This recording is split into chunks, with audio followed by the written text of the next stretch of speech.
दौलत साखर कारखान्याचा लिलाव होऊ देणार नाही. गोपाळराव पाटील. अथर्व कंपनी करारभंग करत असल्याचा आरोप. कारखाना वाचवण्याची जबाबदारी अथर्व कंपनी आणि जिल्हा बँकेची.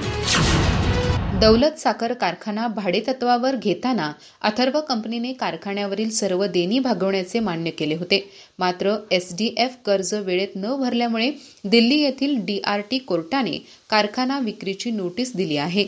या पार्श्वभूमीवर झालेल्या पत्रकार परिषदेत माजी संचालक गोपाळराव पाटील यांनी दौलत साखर कारखान्याचा कदापिही लिलाव होऊ देणार नाही असा ठाम निर्धार व्यक्त केला.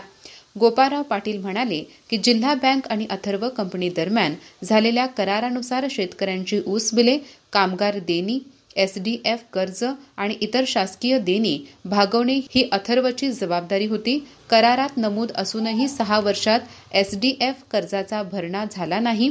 त्यामुळे NCDC दिल्लीमार्फत विक्रीची कार्यवाही सुरू झाली आहे.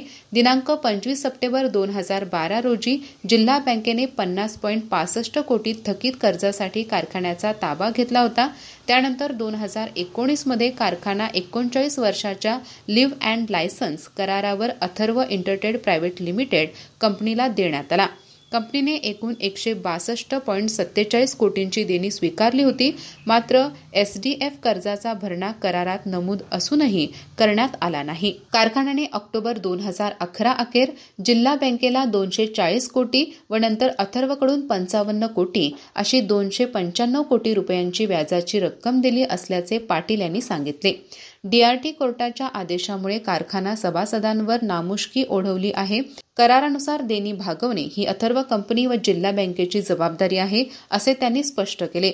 या पत्रकार परिषदेस दौलतचे माजी अध्यक्ष अशोक जाधव, माजी उपाध्यक्ष संजय पाटील, अशोक पाटील, शिवाजी तुपारे, विशाल पाटील, मल्लिकार्जुन मुगेरी, उत्तम पाटील, जगन्नाथ इंगवले, मनोहर होसुरकर आदी माजी संचालक उपस्थित होते. अधिक माहिती आणि ताज्या घडामोडींसाठी आजच आमचे चॅनल सबस्क्राईब करा.